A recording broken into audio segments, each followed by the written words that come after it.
Hello everyone. तो आज हम बात करने वाले हैं आपका air force X and Y group का जो आपका आज पेपर आया था उसके बारे में। तो उसमें हम आपको फिजिक्स, इंग्लिश, मैथ एंड रागा सारे क्वेश्चन आपको बताने वाले हैं। सबसे पहले यहाँ पर बात कर लेते हैं कि आपको जो फर्स्ट क्वेश्चन आया था वो आया था थॉमस कप किससे संबंधित है। कौन सा क्वेश्चन था? थॉमस कप किससे संबंधित है। मैं आपसे उससे पहले बता दूं कि यदि आपका एग्जाम होता है तो आप सभी लोग इस नंबर पर एसएमएस कर सकते हैं, ठीक है। अपने क्वेश्चन यहाँ पर आपको सभी लोग बता सकते हैं, ठीक है। तो यहाँ पर आप ओनली व्हाट्सएप एसएमएस करें, कोई भी कॉल ना करें क्योंकि कॉल आपकी उठाएंगे नहीं, ठीक है। आप अपने व्हाट्सएप पर एसएमएस कर सकते हैं। थॉमस कप किससे संबंधित है? बैडमिंटन से थॉमस कप संबंधित है। नेक्स्ट बात करते हैं बेरेन का सिनोनिम्स क्या है।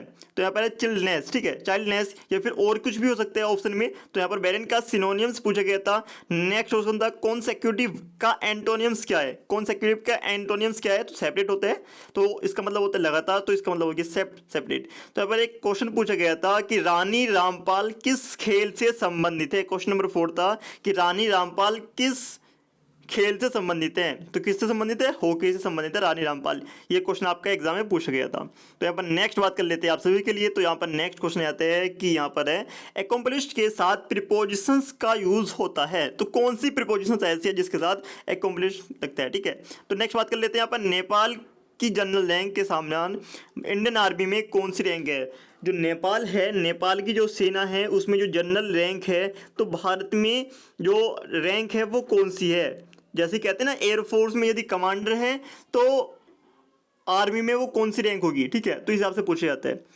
तो यहाँ पर नेक्स्ट क्वेश्चन है कि नाउन ऑफ कॉन्ग्रेचुलेट का नाम क्या, जो नाउन है वो क्या है, ठीक है। उसमें ऑप्शन थे, आपको बताना था। यूज ऑफ नाइदर का यूज, ठीक है। तो यहाँ पर उसमें कुछ ऑप्शन दे रखे होंगे तो उसमें पूछा गया था, या फिर नाइदर है उसमें कोई सेंटेंस में एरर हो सकता है, इस टाइप का क्वेश्चन था।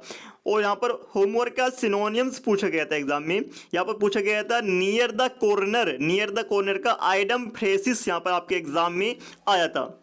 और नेक्स्ट में बात कर लेते हैं आप सभी के लिए। यहाँ पर मैं आपको क्वेश्चन लिख देता हूँ। यहाँ पर आया था फिजिक्स की बात यदि करते हैं हम, तो फिजिक्स में आया था यहाँ पर आपका न्यूटन का फर्स्ट लॉ था। तो उसमें पूछा गया था यह किसको परिभाषित करता है, किसको डिफाइंड करता है। तो ये क्वेश्चन था किसको परिभाषित करता है, डिफाइन करता है। तो ये करता है किसको? जड़त्व बुक को डिफाइन करता है।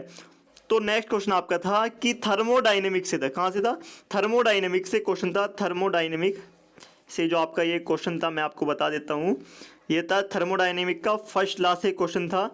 तो इसमें ऑप्शन दे रखे थे, तो उसमें जो ऑप्शन था ये वाला ठीक था, डेल्टा क्यू बराबर डेल्टा यू प्लस का पी डेल्टा वी, ठीक है। थर्मोडाइनमिक से क्वेश्चन था, पेपर इजी आ रहा है। यहाँ पर पूछा गया था एफ बराबर 6 पाई ईटा आर बी, यहाँ पर आपका क्वेश्चन था। तो इसमें कहा गया था कि ईटा की जो बीमा है वो क्या होती है। तो ईटा की जो बीमा होती है वो क्या होती है, यहाँ पर निकाल लेंगे आप सभी लोग, ये होती है, ठीक है। तो यहाँ पर नेक्स्ट क्वेश्चन आपका था कि यदि T1 बराबर दे रखा है और T2 बराबर भी दे रखा है तो यहाँ पर ईटा की वैल्यू ज्ञात करनी थी। यहाँ पर आप सभी लोग अच्छे से निकालना जानते हैं, ठीक है, क्या होती है आप निकाल सकते हैं। आप 25% आपको यहाँ पर निकल जाएगी। तो क्वेश्चन नंबर 4 आपका ये पूछा गया था, T1 और T2 के मान दे रखे थे और ईटा की वैल्यू फाइंड करनी थी। एक क्वेश्चन था लोह चुंबकीय पदार्थ वाला। लोह चुंबकीय पदार्थ नहीं है, लोह चुंबकीय पदार्थ इनमें से कौन सा नहीं है। तो हो सकता है कि नेक्स्ट एग्जाम में पृथ्वी चुंबक के बारे में पूछ ले, या फिर पूछ ले अनुचुंबकीय पदार्थ नहीं है या फिर है।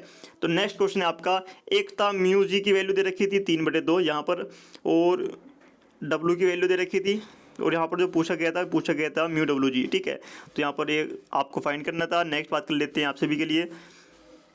जो नेक्स्ट क्वेश्चन था उत्तल दर्पण की आवर्धन क्षमता m बराबर किसके होती है? प्लस की होती है क्या, माइनस की होती है, या फिर इनमें से कोई नहीं, ऐसा कुछ क्वेश्चन था। उत्तल दर्पण की आवर्धन क्षमता पूछी गई थी। नेक्स्ट बात कर लेते हैं आप सभी के लिए मैथ्स में। तो मैथ्स की यहाँ पर क्लियरली बात कर लेते हैं आपका। तो यहाँ पर था 10-20, क्वेश्चन नंबर फर्स्ट था यहाँ पर 10-20 10-25 प्लस के 10-20 इंटू 10-25। तो यहाँ पर ये क्वेश्चन था। तो इसका पूछा गया था कि इसका आंसर क्या होगा सॉल्व करने के बाद। तो इसका आंसर क्या होगा आप सभी जानते हैं कि एक आ जाएगा, ठीक है, यदि आप सॉल्व करना जानते हैं। तो नेक्स्ट क्वेश्चन यहाँ पर था क्वेश्चन नंबर 2 y बराबर साइन log x, ठीक है। यहाँ से इसे सोल्व करा रहा था। सोल्व क्या करा रहा था यहाँ पर? ये सोल्व करा था x² y2 plus x y1 किसके बराबर होता है, किसके बराबर होता है, इसे सोल्व करा था। नेक्स्ट बात कर लेते हैं आप सभी के लिए। क्वेश्चन नंबर 3 था यहाँ पर इंटीग्रेशन 1 - के cos x into cosec square x, ये आपका क्वेश्चन पूछा गया था। 1 माइनस के कोसेक्स कोमा कोसेक स्क्वायर एक क्वेश्चन था। क्वेश्चन नंबर 4 की बात कर लेते हैं, यहाँ पर इसका आंसर देना था।